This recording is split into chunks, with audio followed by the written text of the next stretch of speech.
Travel and Things in association with Sun Destinations, iconic destinations with amazing experiences, present In Conversation With. I am your host, David Batsoffen, and today I'm joined for the very first time by a bird illustrator, John Gale, who has been part of this book, Birds of Greater Southern Africa, together with Keith Barnes and Terry Stevenson and John Fanshawe and a whole lot of other people. John, good morning. I hate the fact that you're in a t-shirt and I'm here in winter woolies, basically. Yes, that's our summer has finally come, but it still can be cloudy days and there can still be a bit of rain. But generally speaking, it's sunny outside and that's looking great. So there we are. Wonderful. So let's talk bird illustrations. But before that, I want to find out how you pivoted from being a veterinary surgeon to being a book illustrator, or birds specific. Birds and butterflies, it seems, are your passion. Okay. Well, so I've never actually had any formal training as an artist. It's something I've always been passionate about. I've always painted and drawn birds when I was at school and when I was at primary school. And when I was doing my exams, I made a decision to go into sciences, and I wanted to follow through as train as a veterinary surgeon. And so that's what I did. And all the way through my my university training, I was still painting and looking at birds and traveling and just excitement with wildlife. And so, yeah, I trained as a vet, and I did my first job, and it's quite a difficult job, but it was extremely busy, and I got a huge amount of experience. And after sort of 6 months, a year, I thought I'd go traveling. And so I went to Borneo and Southeast Asia. As one does. Took my sketchbook. This was 35 years ago.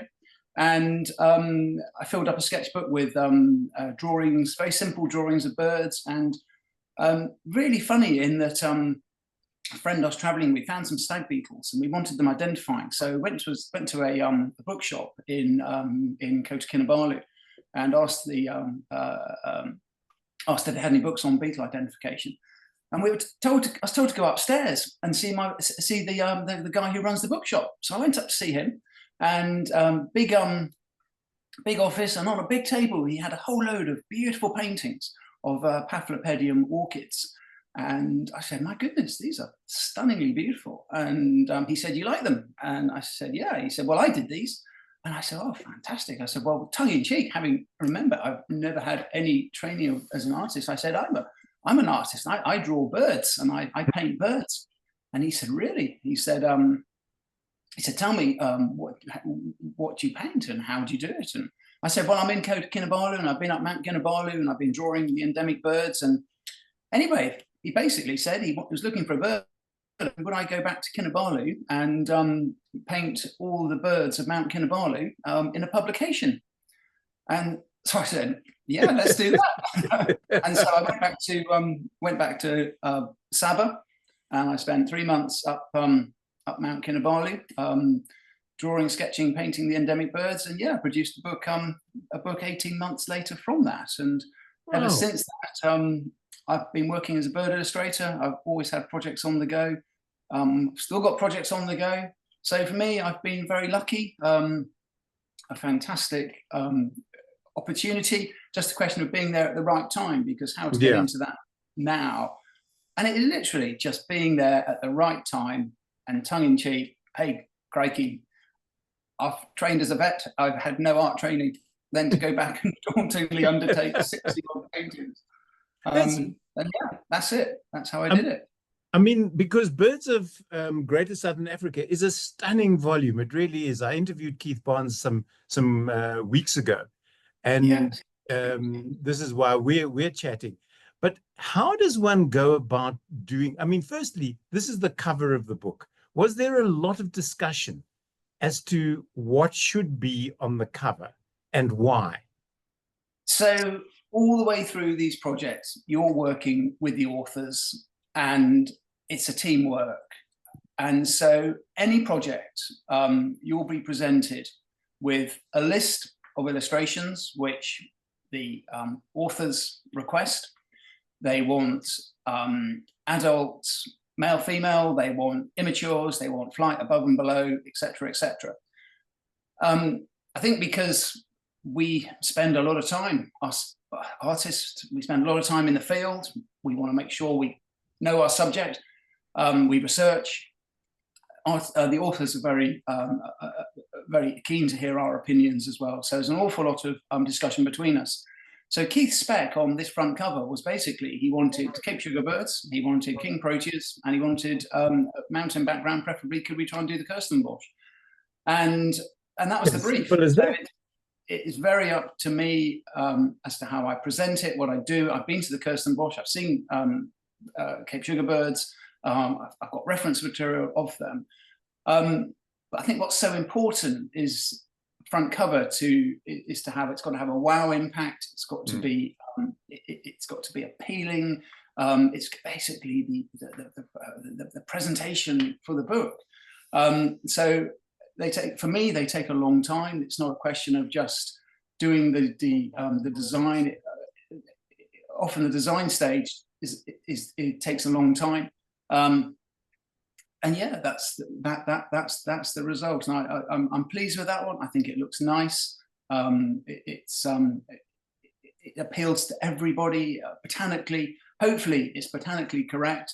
And yeah, but it's not quick to do. When you say not quick, John, what sort of time frame are we talking? So you're probably looking from start to finish. And okay, you're mucking around doing other things in the studios as well. You don't focus purely on doing doing one presentation, one bit of work. But this, you're looking sort of 6, 7, 8 weeks from start to finish. And you start off. Obviously, you're doing other things at the same time. Yes. It's one of those things where I find that if I'm starting to struggle with a design, or I'm struggling with a painting, I won't pursue it at the time. I'll immediately put it away. I'll go back to it when I'm fresh, and it's just an efficient way of doing it. It means not wasting time making mistakes. I think the whole thing about when you're doing these big projects is you've got to be efficient. You've got to move through fairly swiftly, and so finding an efficient way of getting the work done is important. So can I just share something with you, John? That's the sort of that's how they start off. This is another front cover. I was going to ask you what size they were, because obviously you don't paint tiny cover size pictures. They've got to start off bigger and then they're reduced for the book. Absolutely. Yeah. Indeed. But can I just share something with you? This book has been lying on my shelf in front of my desk for, I don't know, 3, 4 weeks. I've been talking to you for a few minutes now. I have only just noticed the second bird in that image. And I can't believe that I didn't see it. Indeed, it's a strong composition. It is, because that top bird is what has attracted my eye every time I have picked up this book. Yes. And it was only now while we were chatting that I thought, hang on a second, there's a second bird there. So it's all based on triangles. So the tail of the male bird dropping down and the female produce a triangle. You've got the 3 proteas, which also present a triangle, and then you've got the peaks of the background as well. So that's the flow with that painting. You're a sneaky fellow when it comes to that. But I suppose now all of a sudden it's opened up a whole new way of me looking at images. What do you base? I often ask authors, when do they know that they can write the end at the end of their novel and send it off to a publisher? When do you know that a bird illustration is done? And I mean done, or do you still want to go back and I missed a speck here, or the tail feather's not quite in the right position, let's redo all of that? Yeah, absolutely. Well, that's always very easy, isn't it? Just to carry on and on and on. Yeah. And so, yeah, you're absolutely right. So I find when I'm working that, to get that last 2, 3, 4, 5% done is a huge amount of time. Yeah. Getting that final detail on, saying, right, I'm happy, ready for this to go. That's quite difficult. And I often find that I suddenly think, right, that's it, that'll do. Almost, I think it's a stage, right, well, I've done the best I can. Only way to improve this painting now would be to start again. And so I often have that feeling. But when when you've got 600, 700, 800 illustrations to do for one project, yeah, it's quite daunting. It is. It is So indeed. it's daunting, and the deadline is coming. Generally speaking, recent publications, we've had nice long deadlines, so we've been able to sort of keep up with the authors, and we've all in discussion. We're all sort of saying, yeah, we're doing okay. We're going to hit the deadline, or we're going to probably go a few months over. But yeah, absolutely, it is knowing when an illustration or any painting is finished. And I had that feeling. Well, only way to improve this now would be to start again. Yeah. And so I think, right, that's it. Time to put it down. And sometimes you get to the end of some work, and you think, well, this isn't good enough. We need to redo this. You got to go again. Yeah. I often find the really good, I find the work I'm most pleased with is often that you do most swiftly. And so if you do illustrations and design, and it all goes nice and flowing, and you do it maybe in a couple of weeks, often it's really nice and fresh and looks okay. Yeah. It's interesting for me that there are an inordinate amount of bird publications out there, and they seem to come out with almost monotonous regularity. Yours landed on my desk, followed sort of 2 weeks later by another bird book. They don't do that many for mammals. What is it with birders that they're looking for? I don't know, the best image ever produced short of being a photograph? Yes. So first of all, I think birds are so much more accessible than mammals. So obviously, completely different. This is talking from Europe, but emphasis on Europe. Yeah. How I see it. But of course, in Africa, the huge, massive diversity of mammals is staggering, and they are obviously much easier access. But a lot of mammals, a lot of the smaller mammals, are nocturnal. Perhaps that's the emphasis on that. But generally speaking, birds are very easy, they're accessible. There's a huge, massive interest in birds. So I think the whole thing about illustration and producing illustration plates is that you are presenting a set of birds under the same light circumstances. Their comparison, they're very similar images. So the illustration plate is very easy for comparison. Okay, so looking at the smaller bustards you've got shown, very similar images. They're all pointing the same way. The flight images show underwing, upper wing. It's easy comparison. And of course, there's a massive reserve of photographs available.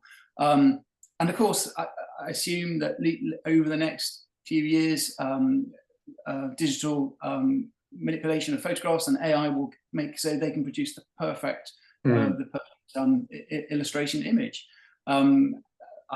I've been very lucky over the last 30 years that I've been part of this wave of scientific illustration for these field guides, for education, for conservation, for tourism, and that's a fantastic thing to have done.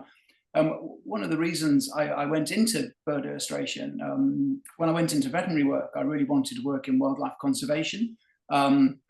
And when I qualified, there didn't seem to be the leads available. There was work in various zoos, which just seemed to be looking after some of these animals that perhaps aren't kept in the best condition. And I thought, gosh, I really want to be able to contribute more. And I felt working as an artist, producing these books, providing books which are available is an important conservation aspect for wildlife and birds. And that's fantastic. That's something I really wanted to do. You touched very briefly, John, on reference images. Because I was going to ask you where you got your pictures from. Did you sort of pull somebody else's book off a shelf and go, okay, I like that, and if I mix that with this, then I will get the perfect image, so to speak? Okay, yeah, absolutely. Very good question. So the way I do it, I very much like to try and see as much as possible. I I will travel. I've spent time in South Africa. I've spent a huge amount of time in the Southern Ocean, Antarctica, researching for seabirds. I've spent a lot of time in Kenya, in Africa, in Madagascar. All these countries that all the projects I've done, I will spend 8, 10, 12 weeks over a number of trips researching these birds. I'll be sketching them, I'll be observing them, seeing how they present themselves, how they hold themselves. I reckon I've probably seen 85% of all the genera that I've illustrated. Of course, as an illustrator, if I fundamentally get it wrong, if I paint a bird that I've only seen one photograph of, and that bird is portrayed standing bolt upright, in actual fact, it's got a horizontal position, then obviously I'm going to be making fundamental mistakes. Correct. So capturing, understanding, observing as much as possible, and not only just observing it once, but on a repetitive basis. So you really do get familiar with that species or the genus that the species belongs to. It's like the crimson-breasted shrike in Botswana. They tell me that there is a yellow morph. I just believe it's a digitally altered image. There's no yellow morph. I've never seen one, and I've been there lots. Sure. Okay. So that's actually not that's a species I'm not familiar with. I didn't illustrate it. It's interesting how when I illustrate the birds, I get really familiar, obviously. Okay, fair enough. And the other thing I do is absolutely essential is that I will go to the British Museum where they house at Tring, at the Walter Rothschild Museum in Tring, Hertfordshire in the UK, and I will look at all the specimens. I will photograph everything that I'm illustrating. I will get access to those skins. So I will have looked at the small bustards. I will look at the specimens in the British Museum. I will have photographed them. I will have drawn out bill structures. I will have looked at wing patterns, and that is a critical part of illustration work. Once the illustration is done, I will then go back to the museum. I will check my colours with the original illustration plate against the specimen, and that is the opportunity where, with regard to the bushshrike you're mentioning, I would be looking for that morph. I would be looking for that yellow morph, and chances are the museum would have that specimen. And if that specimen isn't there, they've got reference on where there is a specimen, whether there's one in America or South Africa, etc. And you can usually get access to some photographs of those. Is there a bird that, after all these years of illustration and hunting them down, as you say, you've been to many continents, many countries, sketching, looking, photographing, is there a bird that that is the top of your list of the top 5 that you still wish to find out in the wild? You know, myself as a wildlife photographer, my biggie was pangolin. And it took me 53 years to find my first pangolin in the wild. Okay, yes, indeed. What's your dream bird or dream? I don't have a dream bird. My sort of bent is more towards the mammals. Hence me asking you, is there something you've waited sort of 50 years to find? And then absolutely. You are. So, gosh heavens, there are some fantastic birds and habitats that I want to paint. And not only working as this, doing work as an illustrator, I do oil work as well. And so I will target a group of birds and an environment, and then say, right, I'm going to spend the next 3 or 4 years focusing on a group of birds. And recently, indeed, over the last 8 years, I focused on New Guinea, and I've been painting birds of paradise. And like this one. This is, yeah, absolutely. This is red bird of paradise, which is endemic to 2 islands of Western New Guinea, Wagio and Bachan. And yeah, I visited these islands back in 2016 and was lucky enough to be able to witness and observe red bird of paradise display. And fantastic, just a tremendous experience. I've been back to New Guinea 3 times now. Last time I was out there in like this time last year, and I was looking for two species. One was the bird of paradise, one was blue bird of paradise, which I'd dreamt of seeing for an awful long time. But also, I was thinking only appear on Hallmark cards. Did you not know that, John? Sorry, say that again. That only appears on a Hallmark card. May the blue bird of paradise, crap on your head type of thing. Yeah, it's an incredibly difficult bird to see. Really? And I went out, I always do my trips on my own, simply because I want to spend a lot of time just focusing on that one species. And if I don't see it, I'll go back and again. And yes, I was lucky enough to see blue bird of paradise. So I saw three in the end. I saw a bird displaying at a lek site, which was a pretty special thing to see. And I saw some flyover birds the previous few days while looking for them. But there's one. Yeah, there's sorry. one. Well, there's one species. There's one species that I've wanted to see all my life. And when I was very young, I remember when I was 8, 9, 10, looking at butterfly books and seeing, looking at all these massive swallowtail butterflies from New Guinea. And last year I was looking for a butterfly called Queen Alexandra's birdwing. And that was very special. That was something I wanted to see all my life. And this little opportunity came up. This is lesser purple emperor, which I photographed in Estonia last week. Queen Alexandra's birdwing. It's a very large swallowtail butterfly. It's green, yellow, and black, and it's very elusive. It's very rare. Unfortunately, there's a black market for its trade in the dead insect trade, making it very valuable to be poached. But I was very lucky I saw one. It was fantastic. Do they poach them? Do they sort of send them cross-continent alive, or are collectors looking for dead specimens? I think they're looking for dead specimens. It's obviously the Victorian collectors of insects was something huge at the time, and the earlier part of the last century. But there are still butterfly collectors, and Queen Alexandra's birdwing it's a CITES 1 species, so it's got the same protection as tiger, elephant, rhino, but there is still illegal trading. So this is the illustration design of my Queen Alexandra birdwing painting, which I painted life size, and it was really for awareness and for conservation. I've given the copy. I've given the original for use in the conservation project of Queen Alexandra's birdwing. So nice. Wonderful.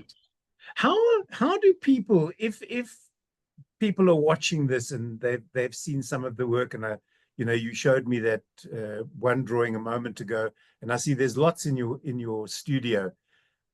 Do people buy originals, or do they contact you and say, "I'd like a digital copy, please," that we can then, blow up to whatever size we need to fill a space on a wall or whatever? Yes, can't do it with an oil painting, obviously. So generally speaking, digital artwork is moving forward massively, and really digital illustration now really is taking over from painters. I will always be a painter. I can't ever see myself working as a digital artist. But people like to buy prints. People like to buy originals. And people like to buy big oil paintings to put on their wall. Generally speaking, the number of requests for digital artwork, I think that all goes through the book publication. So when you provide the illustrations, they are scanned and they're digitalized. And very unusual for someone to ring up or get in contact saying could they have one species to have as a digital copy. We have the British Bird. We'll have the Global Bird Fair next week in Rutland. That's a big event where everything based on the wildlife industry at a fair. And I'll be putting up my paintings there, and people will be interested in looking at buying prints and originals. And that's in today's digital era, pardon me, an internet era, do you have a website that people can go to and have a look at what is available from you? Yes, there is. I have a website. Yes, it is called johngaleart.co.uk, and there's a whole variety of prints and originals, but also a gallery to see recent work I've done, my illustration work from various books. Hey, crikey, I'm an artist. I'm useless at advertising myself and setting up websites, and it's a nice thing to have. It's a nice opportunity. Is there a painting, and maybe there's one nearby you that you can sort of reach back and grab, that is special to you for whatever reason, and then somebody comes along and says, that's the one I want, and you go, no, it's like Sophie's Choice, the movie, which child do you let go? Do you let go the painting, or do you go, no, I'm terribly sorry? Certainly. So I'll just move the screen round, and there is this painting here that I'm doing of Bluebird of Paradise, and I'm very pleased with this painting. I like this painting, and so a situation happened a few years ago at the birdwatching fair, and I put my paintings up for sale, and some guy came along and said, I'd like this painting, and my heart sank, and I thought, goodness, no, I'm not ready to let it go yet. But I thought, no, go through with the sale, because it's important that somebody enjoys the painting. And that's what it's all about. But yes, that situation does happen, where you do a painting and you think, hang on, I'm not ready to let it go yet. And so my studio is full of Bird of Paradise paintings, and in a way it's my own gallery. And I come into my studio first thing in the morning, and it's all full of New Guinea birds of paradise, and suddenly your mind is there. You're suddenly focused on the job you've got to do. You're in the zone, I would say, that suddenly you're surrounded by all this inspiration, and that greatly helps. That's wonderful. I have a friend who's a watercolor artist, and he'd sold some of his pictures to a gallery in England, and they'd then been sold on to somebody in Italy or in France, and he'd gone to have lunch with the person who'd bought the picture. And when my friend saw it, and he thought, no, hang on, there's something missing here. I don't like that particular aspect. And when the person went to the kitchen to go and get some, he got up, wet his finger, and just changed what was annoying him on the painting. Which you can do with a watercolor. You can't really do it with an oil painting unless you're traveling with all your brushes and your paints and your palettes and everything, which is a dead giveaway if you arrive at lunch, packing for bed type of thing. Yes, no, that's I can imagine that situation happening. Generally speaking, I suppose once I've let a painting go, I then distance myself from it, and that's it. That's the painting. We've done it, and it's going back to this other scenario where, hey, we can always do it again. So if that painting, if I wasn't happy with a painting, or first of all, it would probably end up at the end of the studio, and of which there are quite a few paintings down the end there, which, yes, they probably won't finish. But generally speaking, once a painting's done for me, that's it. Let it go. Okay. Distance yourself from it and enjoy it. That's it. You don't have sort of second-hand sales. The same artist does ceramics, and he posted a picture of a ceramic that had cracked when he fired it, and he didn't know what to do with it. And I responded immediately going, well, you can give it to me.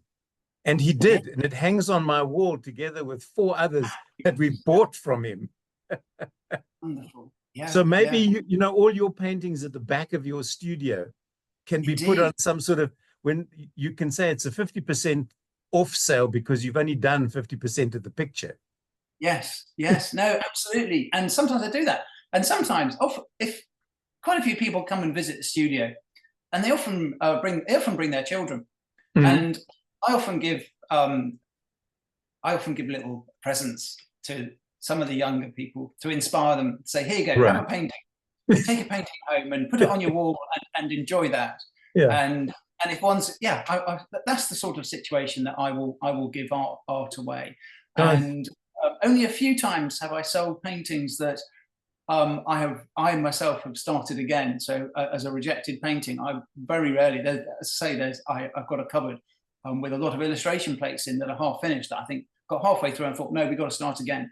My son is actually quite keen on hoarding them. I think he's got a stash of them under his bed as well. So there we are. everybody else has adult magazines. Your son has bird book illustrations under his bed. Wow, there we are. That's yeah. But that's wonderful. John, we're coming to the end of our chat. These sort of chats go so quickly. They really and truly do. Before we say goodbye, what's next for John Gale? Okay, so we're finishing off my oil work with Birds of Paradise. I want to do a few more Bird of Paradise paintings. There are some other illustration projects over the next 2 years that I need to get finished as well. So yeah, still lots to do. I still carry on also doing my veterinary work, doing 2 days a week. So yeah, plenty to keep me busy. Plenty to do. Plenty to do for the next few years, indeed. That's wonderful. Birds to see and illustrations to draw. My guest today on In Conversation With has been John Gale, bird illustrator extraordinaire. And if you are a birder of any ilk, Birds of Greater Southern Africa, which was published by Strake, and it's written by Keith Barnes, Terry Stevenson, and John Fanshawe, and illustrated by John Gale. And we forgot to mention Brian Small, who looks like co-illustrator with you. John, thank you so very much for taking time out of your incredibly busy schedule to join me. It's been wonderful chatting to you, and who knows, I look forward to a bird of paradise perhaps flying into my study at some stage or another. Thank you very much.